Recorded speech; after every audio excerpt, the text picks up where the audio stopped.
The Adventures of Sparkles, Book 1, written and illustrated by Cheryl Milligan. Chapter 1. Sparkles Goes Mad. One day, Sparkles woke up and everything was quiet except for the sound of the snoring in the next room from the big people. Now's my chance, she thought. I'll escape from my prison and get over that horrible wall they have put up to stop me from being free. So she plucked up the courage to take a run and a jump. 1, 2, 3, and whee! Bang, crash, thump! Uh-oh, she said to herself, rubbing her sorry head as she landed back down beside the litter tray in the dark old bed that they had forced her to sleep in at night. I'm determined to get it right this time. Here we go again. Ooh-wee, ow! Bang, thump. She looked up, and this time she could see everything.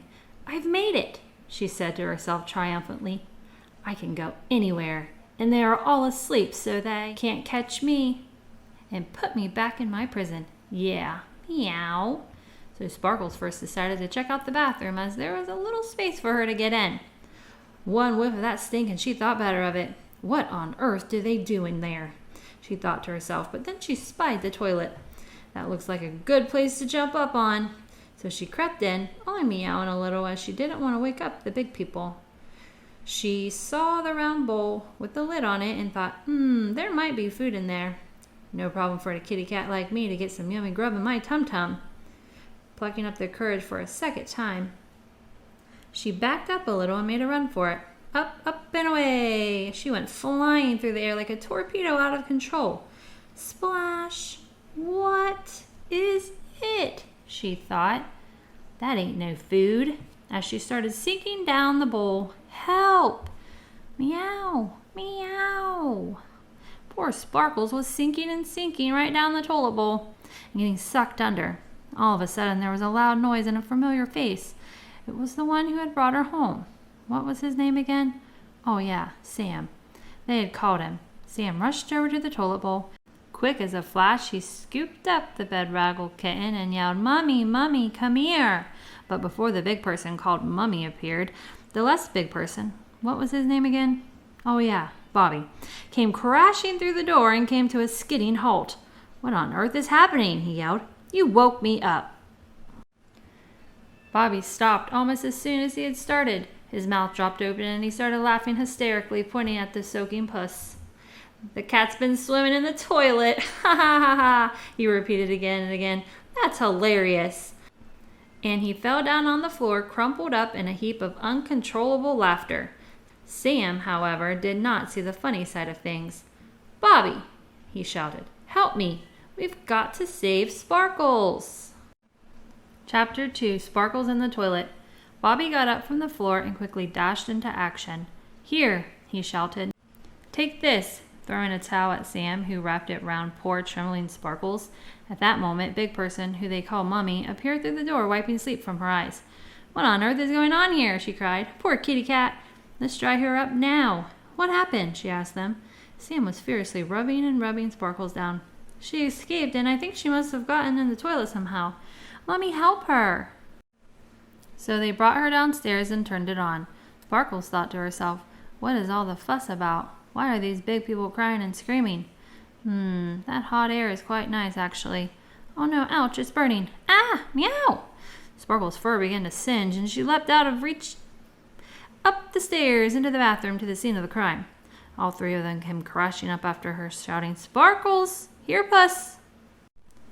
Sparkles! Sparkles thought. They keep calling me Sparkles. That must be my name. Oh, so maybe I should meow now. And that's what she did and how she learnt her name. Sparkles started purring like a purry thing and jumped up on Sam's shoulders. After all, he was the one who had saved her. Sam's shoulders started to bob up and down, vibrating uncontrollably with each purr. Then his whole body started to shake as Sparkles' purr became louder and louder. Big Person Mummy quickly lifted Sparkles to the ground, just in the nick of time, as Sam was about to faint. All of this was happening. Bobby's face creased up in uncontrollable laughter again when he peered down the toilet. Ha ha! He crackled. She's done a poo in the loo. Chapter 3, Sparkles Investigates. The next morning, after serious sleep due to the toilet incident thingy, Sparkles woke up from her prison cage and couldn't believe her eyes. The wall had been taken down. She didn't have to climb the Great Barrier to get anywhere now. Yeah, let's go, she thought. So off she sauntered up the steps into the toilet. Uh-oh, not that way. That's the stinky place with lots of water. How about the next room? It was locked. Okay, the next one. That was open just enough to squeeze her little body through. There were nice soft things around. Looks like a cat's treasure heaven, she thought. Then she looked up the furry big thing on the even furrier bigger thing. One bit leap and hey presto, she made it! There's something inside of this. Wonder what it could be. She started scratching furiously at the thing inside. It started to move. Then like a wave, it sat up and opened its eyes. Sam stared at her bleary-eyed and she stared back at him. Morning, Sparkles! How did you get in here? Sparkles cuddled into him and purred as ferociously as she had done after her savior had saved her skin. Sam's bed started to shake violently. Mommy! Sam yelled.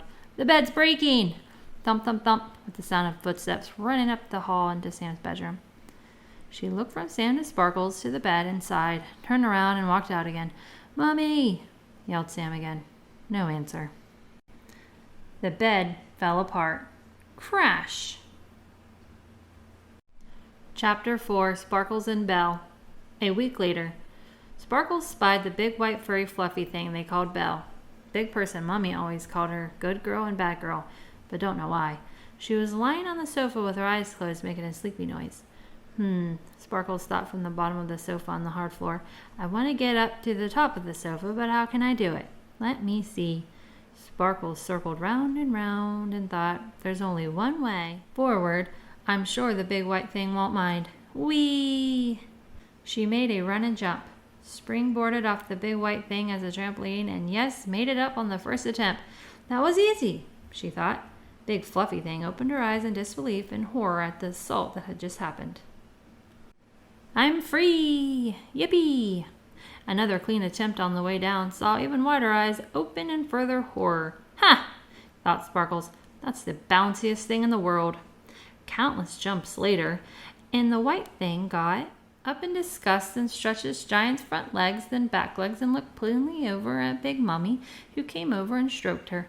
Good girl, she said soothingly, at which Belle started wagging her massive tail. I can get onto that waggy thing, thought Sparkles. Another giant leap, and she was on it, having the ride of her life, left and right, back and forward.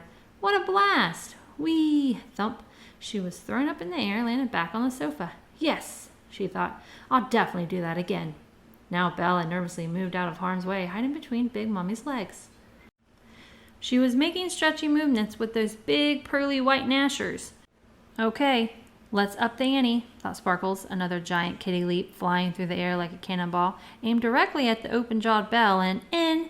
She made it in one fell swoop and landed right inside, past the pearly whites into the soft but stinky mouth of her new best friend. Belle, who had no time to even close her mouth, and gulped, and down went Sparkles in one. No! Screamed Big Mummy, whose voice sounded muffled from the inside of the warm doggy cavity. Deep down in the depths of beyond, i.e. Big Fluffy's belly, Sparkles lawed about this way and that. She saw things floating past her that looked like nothing she'd ever seen before. There was a long, fine, twisty thing that looked suspiciously like her toy. Did the dog eat it?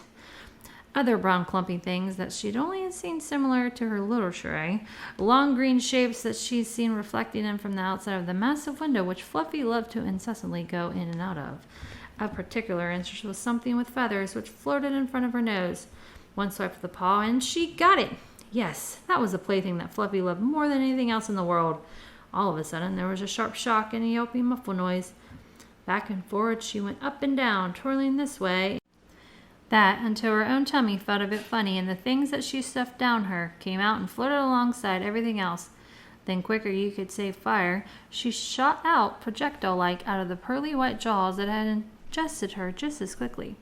Vroom! Sparkles! Shouted Sam, who had almost wet himself in despair at the unfolding event. "You're alive! Thank God!" Bobby, who had almost wet himself too, rushed over and picked up the kitty, but dropped her instantly when he discovered her covered in dog vomit combined with creamy brown gunk. "Yuck!" he exclaimed in absolute disgust. Big Mummy, she had almost wet herself too, scooped Sparkles up with a strange look on her face that suggested her love of the kitty had forever disappeared. She sighed and marched Kitty to the sink, turned on the tap, and plunged her into a sink full of soapy water.